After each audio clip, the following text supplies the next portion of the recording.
السلام علیکم ورحمت الله وبرکاته ملګرو نن را سره ډېر زیات اهم پیغام دی او زه غواړم چې دا پیغام تاسو شیر کړئ. څو ورځې مخکې چې کوم حمیدالله نامې باندې چې کوم ځان ویشته په سوات کابل کې د ټیک ټاک د ویډیو د شوټ په دوران کې زمونږ همزولی و. د هغه په باره کې ما د هغه د ماما چې کوم انټرویو واورېده د هغه د ماما مې چې کومې خبرې واورېدې نو یقینا چې زه په خپله باندې انتهایي ډېر زیات خفه کړم، ډېر زیات پریشانه کړم. دا هغه ویډیو چې کوم دي بار بار خلک شیر کوي، که په زړه کې ترس مو راځي نو دا پیغام مخې ته ورسوئ، که په هره طریقه باندې، که په خپله ژبې رسوئ، که په خپل لاس رسوئ، که زما ویډیو شیر کوئ، که په هره طریقه مهمه نه ده زما ویډیو شیر کوئ، که په هره طریقه دا پیغام ورسوئ خلکو ته. د هغه په سترګو کې اوښکې راغلې، هغه وژړل چې کوم په ټیک ټاک باندې د حمیدالله چې کوم ویډیوز د انسان چې ژوندی وي څه نه کوي، ګانې هم اوري، بجانې هم اوري، ټنګ ټکور هم اوري، محفلونو کې هم کینی.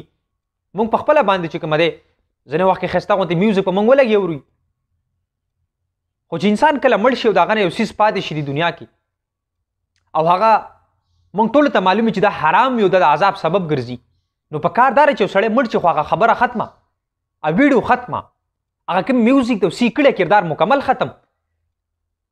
او د هغه باوجود هم چې کوم دی موږ رالګو خپل پیجونه او خپل یوټیوب چینل چې کوم دي او د هغې سره سره خپل ټیک ټاک چې کوم اکاونټس دي هغه پې پرموټ کوو. ولې کوو؟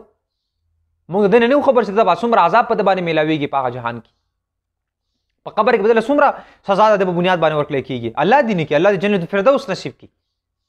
خو مه کوئ داسې چې کله یو سړی مړ شي د هغه بد چې کوم څه وي هغه نه دي شیر کول پکار. موږ خو مسلمانان یو، موږ ته خو دا څیز پته ده، موږ ته خو الله په قرآن او په حدیث کې ویلي دي چې کله یو انسان مړ شي او د هغه نه چې څه په دنیا کې داسې پاتې وي چې هغه ښه نه وي نو د هغې اشتهار نه دی پکار. دا موږ ته عالمانو خولې وشلې دی.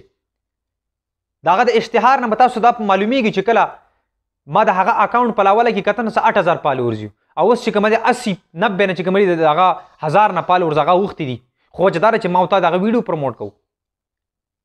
د هغه په ویډیو کې څه دي؟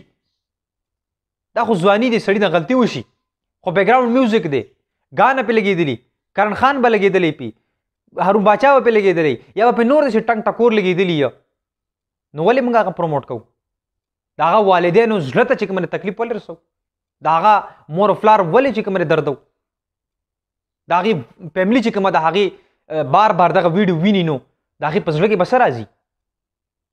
د هغې په ذهن کې به څه راځي؟ نو مهرباني وکئ دغه هغوی چې کوم ویډیوز دي د حمیدالله مه یې شیر کوئ. او زما خواست دی د اکاونټ چې چا سره دی فیملی کې به چا سره وي که نه، د هغه چې کوم موبایل دی نو مهرباني وکئ د هغه چې کوم ټیک ټاک اکاونټ دی دا مکمل ډیلیټ کړئ، ختم یې کړئ، ځکه چې دا هر څه د هغه نه راوځي. او موږ په خپله باندې زیاتره کسان ما ولیدل چې د هغه په ویډیوز باندې ناشنا میوزیک لګولی دي. نه ده پکار، غلطه خبره ده، غلط وي چې یو څیز حرام وي هغه حرام وي، خو چې یو سړی مړ شي نو بیا هغه پکار ده چې ختم. څنګه چې انسان مړ شي داسې پسې دا شیونه هم چې کوم ختمول پکار دي. نو زما پیغام ورسوئ خلکو ته، اصلاح وکړئ، زما سره یو ځای شئ او دا پیغام په هره طریقه مخکې ورسوئ. شکریه.